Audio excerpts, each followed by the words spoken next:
봉사의 끝, 그렇죠? 봉사의 끝은 어디인가? 그래서 오늘 성경 말씀을 통해서 볼 건데, 우리가 다 나쁜 소식을 전하는 것은 가장 힘든 일 중에 하나입니다. 그런데 특별히 그 안 좋은 소식을 사랑하는 사람에게 전달할 때는 더 힘들죠. 힘든데 오늘 우리가 읽은 열왕기상 17장을 보면 엘리야라는 예언자가 나옵니다. 그렇죠? 구약 시대의 예언자 중에 한 명인데 하나님께서 이 엘리야에게 정말 안 좋은 끔찍한 소식을 이스라엘 백성들에게 전달하게 했습니다. 그 소식은 뭐냐면 비가 내리지 않는 거예요. 그래서 결국은 비가 얼마 동안 안 내렸어요? 3년 반 동안 내리지 않았는데 자기의 사랑하는 백성, 자기 민족의 사람들에게 지금부터 비가 내리지 않을 거야 라고 말하는 것은 정말 가슴이 아팠을 거예요. 그렇죠? 그들이 회개하고 돌아섰으면 이런 예언을 하지 않아도 되는데 이런 죽음의 예언, 이런 슬픔의 예언을 해야 되는 엘리야의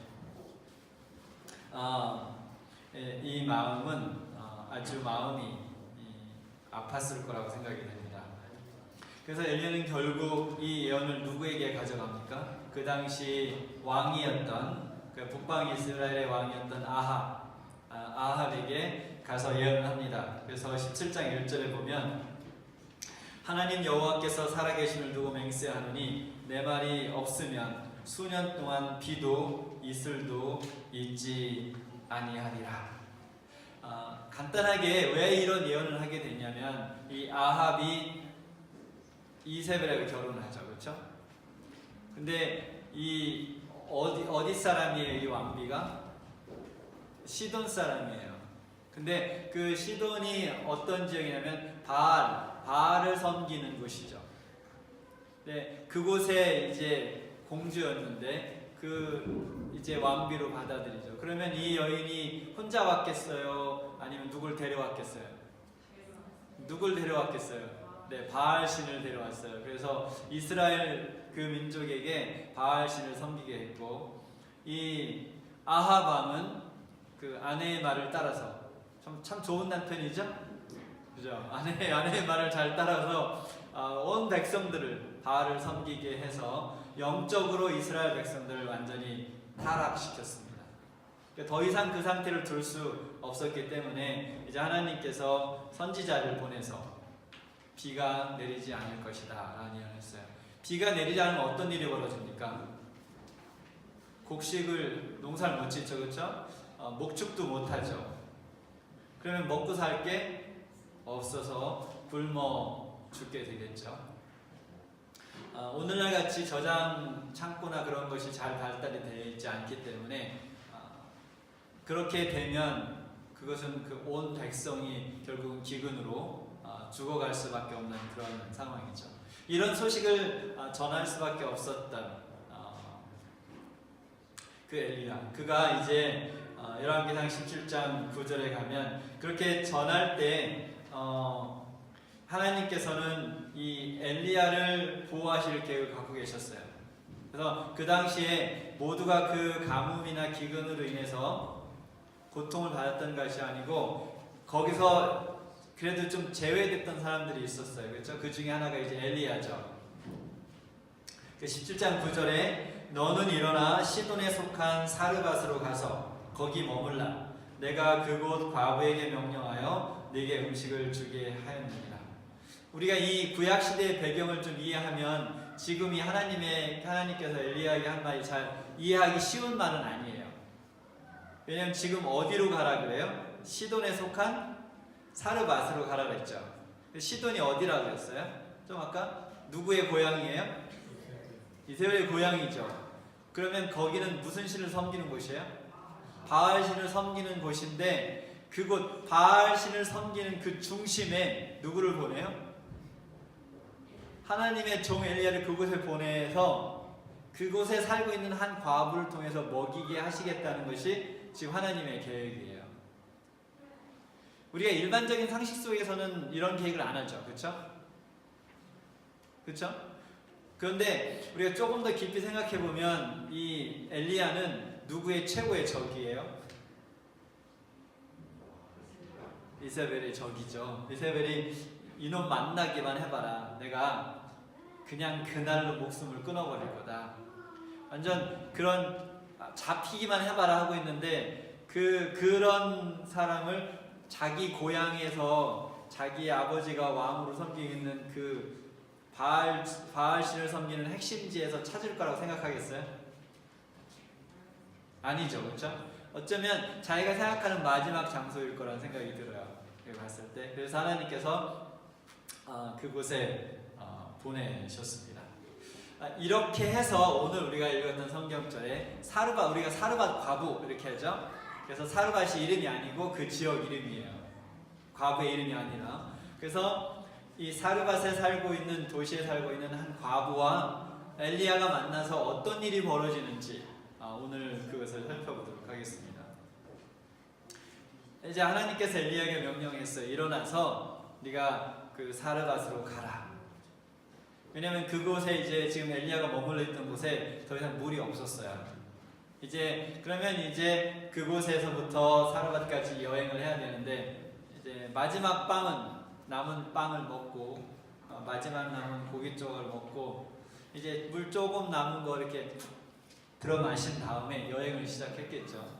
근데 우리가 잘 알다시피 그 당시에 여행의 대부분은 도보 여행입니다. 그렇죠?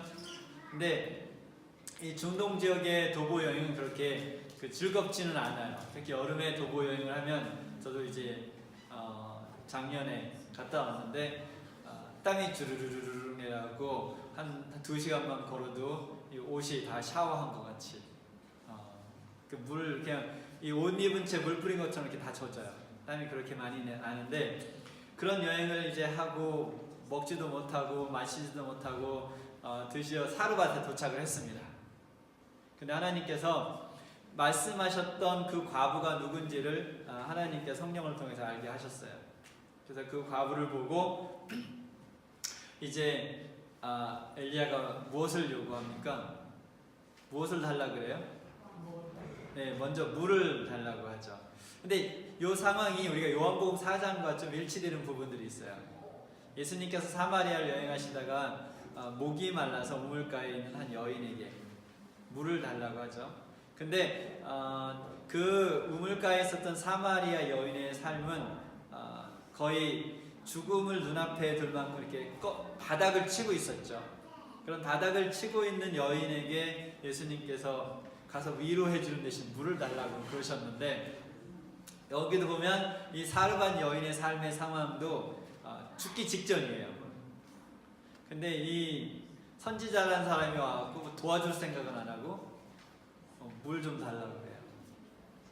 그러니까 이 여자가 어떻게 반응을 했습니까? 네, 한번 성경절 읽어보겠습니다.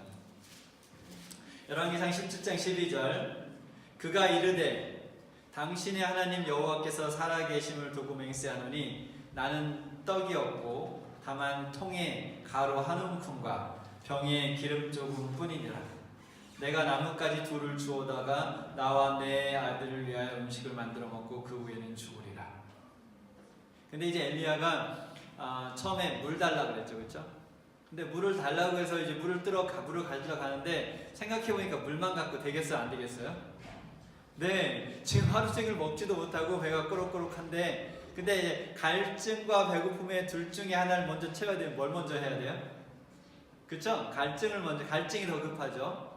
물은 안 먹으면 한 2주 안에 죽어요, 그쵸? 근데 밥은 한 40일까지는 죽지 않고 버틸 수 있는데 그래서 물을 먼저 달라고 했는데 가는 걸 보니까 물만 먹어서는 안 되겠어요. 뭐도 달라고 그랬어요? 떡도. 그래서 이제 빵도 달라. 거기서 중동은 떡을 만들진 않아요, 그렇죠? 예, 빵이라는 말이 더 적절한 거예요. 빵을 우리처럼 떡을 만들지 않으니까 이제 빵을 좀 달라고 했는데 이 여인이 물을 가지러 가는 것까지는 했는데 떡, 빵 이 말에 이게 확 돌아버렸어요. 빵 달라는 말에 확 돌아버렸어요. 근데 이제 여기 이 여인의 상황을 보니까 먹을 게 없어요. 그래서 남아있는 걸 가지고 마지막 음식을 먹은 다음에 아들하고 같이 죽을 계획을 갖고 있었던 거죠. 비참하죠. 처참하죠. 그런데 그런 상황에 있는 이 과부에게 물을 달라고 하니까 어쩌면 이 사르밧 과부는 그래, 내가 태어나서 인류를 위해서 할 수 있는 마지막 친절이다, 좀 그렇게 생각하면서 물을 가지러 갔을지 모르겠어요. 나 지금 이제 먹고 죽으려고 하는데 나한테 뭘 달라고 하는 거야. 하지만 그래, 내가 이 정도 친절은 베풀어 주지 하면서 갔을지 모르겠어요. 그런데 빵을 달라는 말이 이제 돌아버린 거예요. 여기 17장 12절에 나오죠. 우리가 이 성경절에 감정이 기록되어 있으면 참 좋을 텐데 감정이 기록되어 있진 않아요. 근데 지금 나한테 뭐 달라고 그랬어요? 빵 달라고? 먹을 걸 달라고? 내가 지금 어떤 상황인지 알아? 지금 먹을 게 없어서 이 마지막 남은 음식 먹고 아들하고 죽으려고 그러는데 나보고 빵을 달라고? 이해가 안 되죠, 그렇죠? 그런데 우리가 이 상황을 좀 더 잘 이해하기 위해서는 먼저 성경에 기록되어 있지 않지만 하나님과 이 사르밧 과부 사이에 있었던 일을 우리가 이해할 필요가 있어요. 근데 그것을 이해해야 지금 이 17장 12절의 문맥이 이해가 됩니다. 여기에 보면 나는 나뭇가지 몇 개를 주오다 그래요? 2개. 그죠? 나뭇가지 2를 주오다가 그랬어요. 저는 이 둘이란 말을 읽으면서 가슴이 정말 아팠어요. 보통 나뭇가지를 주스러 가면 2개만 줍나요? 아니죠. 많이 주워오죠. 근데 이 여인에게는 지금 많이 줄 육체적인 힘도 정신적인 힘도 없었어요. 저는 이렇게 그 우울증이나 이런 어떤 마음의 병을 앓고 있는 사람들과 이야기를 이렇게 많이 해봤기 때문에 이 상황이 너무 이해가 돼요. 그 중에 제가 한 명 생각나는 친구가 거의 한 3일 동안을 이렇게 집에 있었어요. 이제 결혼하지 않은 여자 청년인데 제가 전화 통화를 했는데 목사님 저 3일 동안 아무것도 못 먹었어요. 먹을 게 없니? 했더니 아니요. 냉장고에 가득한데 그걸 먹으러 갈 힘이 없어요. 근데 물리적으로 그것을 먹으러 갈 힘이 없다기보다는 그 정신적으로 힘이 없는 거예요. 그래서 그대로 나는 굶어 죽는 거죠. 이 지금 여인이 상황이 그래요. 그 나뭇가지 2개밖에는, 그러니까 2개가 뭐냐면 그 빵도 조금밖에 안 남아서 조금 먹고 조금 해서 먹을 만큼 나뭇가지만 주는 거예요. 그렇죠? 그 마음이 너무너무 이해가 되더라고요. 이 둘이라는 말에 제가 가슴이 너무너무 아팠어요. 나뭇가지 2. 그 2개를 주었는데 이 시작에 보면 뭐라고 말하냐면 당신의 하나님 여호와께서 살아계심을 두고 맹세하노니 그래요. 근데 지금 우리가 이 말이 이해가 안 돼야 돼요. 왜 이해가 안 돼야 되냐면 여기가 지금 하나님을 믿는 곳이 아니에요? 아니죠. 바알신을 섬기는 곳인데 이 사르밧 과부가 당신의 하나님 여호와라 그랬어요. 여호와는 그냥 일반적인 하나님 이게 아니에요. 하나님의 이름이 야훼 하나님, 여호와 하나님의 이름을 불렀어요. 어떻게 알았죠? 어떻게 알았죠? 근데 우리가 어떻게 알았는지 몰라요. 어떻게 알았는지 모르는데 이 사르밧에 살고 있는 이 과부는 하나님을 믿던 사람이었어요. 하나님을 섬기던 사람이었어요. 그래서 우리가 앞에 몇 절이었죠? 17장 9절에 보면 내가 그곳 과부에게 명령하여 내게 음식을 주게 하였느니라 그랬어요. 그러니까 하나님이 바알신을 섬기는 사람에게 명령해서 자기 선지자를 먹이라고 명령하면 바알신을 섬기는 사람이 yes sir 하고 듣나요? 안 듣죠. 그렇죠? 커뮤니케이션이 될 수가 없죠. 그렇다면 이 사르밧에 살고 있던 이 과부는 하나님을 알고 있던 사람이었어요. 그런데 무엇이 문제냐면 나의 하나님이라고 하지 않고 누구의 하나님이래요? 당신의 하나님 여호와께서 그랬어요. 이 말 속에는 무엇이 내포되어 있냐면 이 여인이 하나님을 믿던 사람이었는데 지금 이 여인이 아까 12절에 말한 것도 보면 내가 먹고 아들하고 죽을 거야. 지금 이게 하나님의 신앙이 있는 상태예요? 없는 상태예요? 없는 상태죠. 신앙이 있었는데 삶에 지쳐서 신앙을 잃어버렸어요. 그래서 너무너무 지치고 이제 같이 먹고 살기도 힘들고 더 이상은 못 버티겠어. 그리고 이제 이 생을 마무리하려는 계획을 갖고 있었던 거죠. 그런데 그 전에 하나님께서 이 사르밧 과부에게 하나님이 하실 일을 말씀하셨어요. 아까 9절처럼 우리 성경에 기록되어 있지는 않았는데 하나님께서 명령하셨다고 하니까 그럼 하나님께서 사르밧 과부에게 내가 너를 통해서 엘리야를 먹을 계획을 갖고 있다.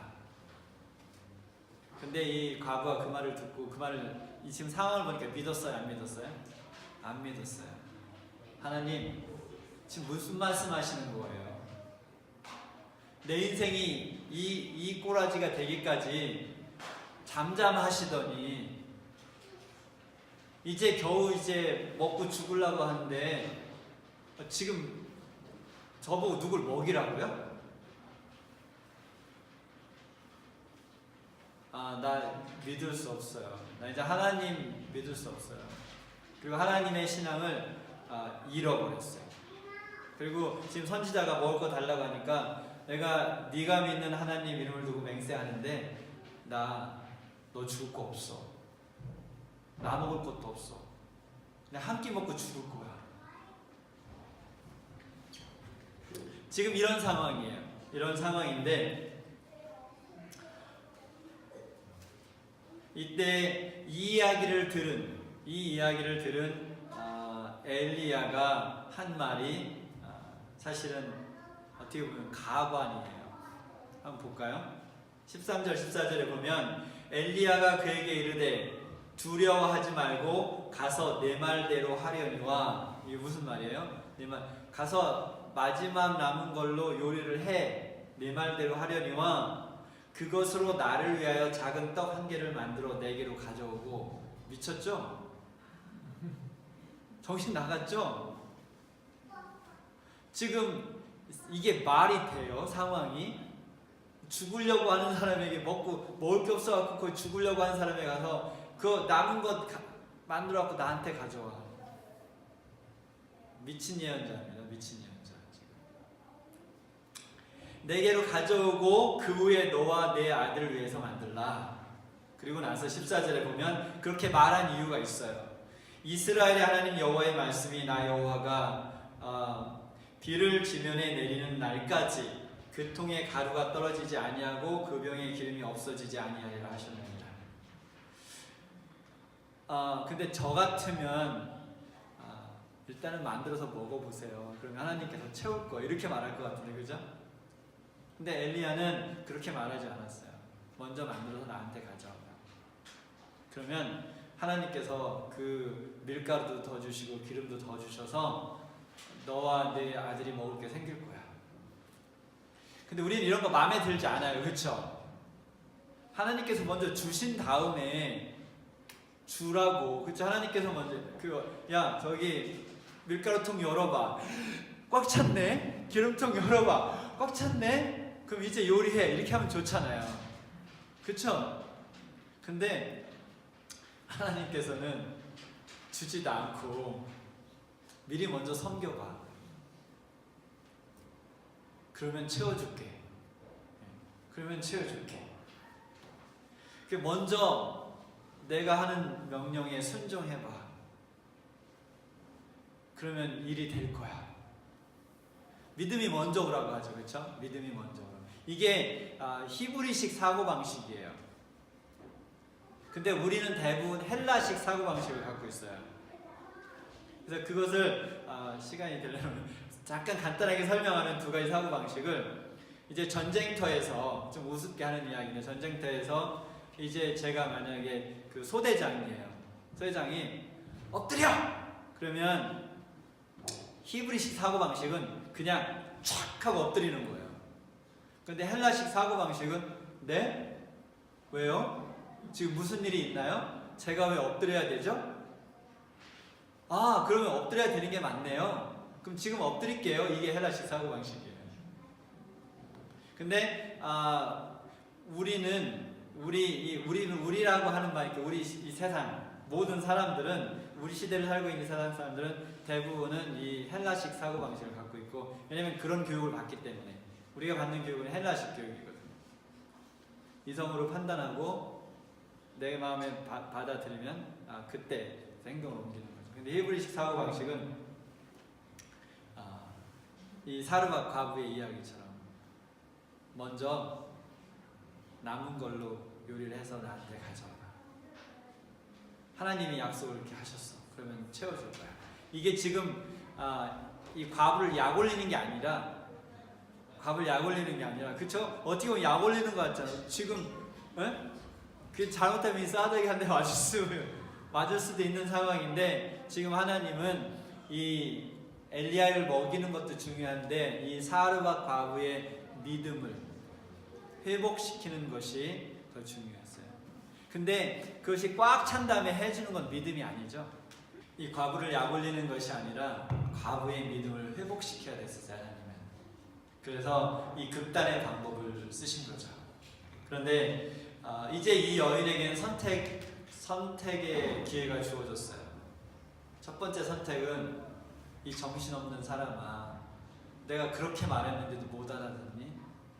먹을 게 없다 그랬잖아. 그냥 한 끼 먹고 죽겠다고 빨리 집에서 나가. 더 심한 말을 썼겠죠. 나가 이렇게 안 하고 이렇게 했겠죠.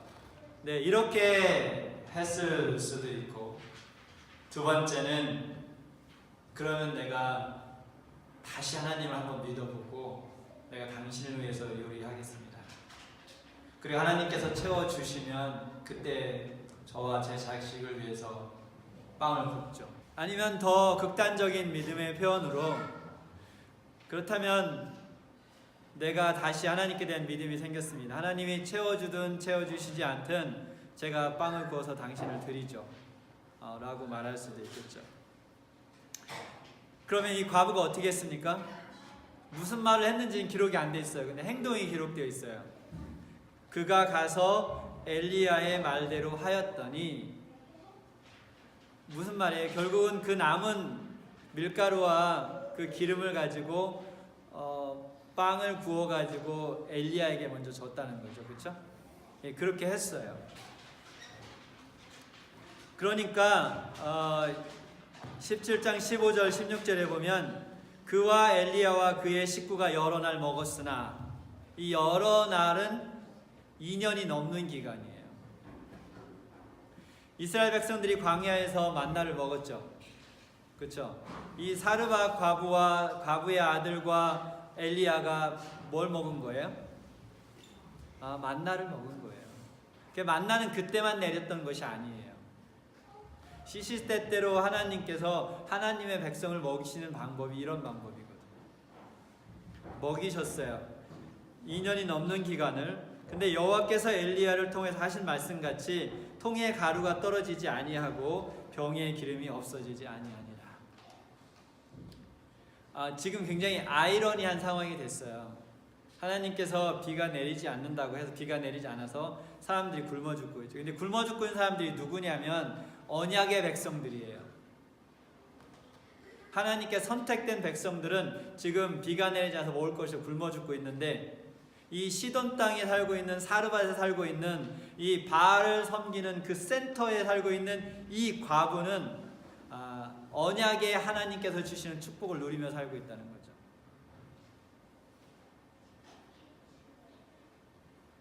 우리는 어떤 특권을 누리고 있습니까?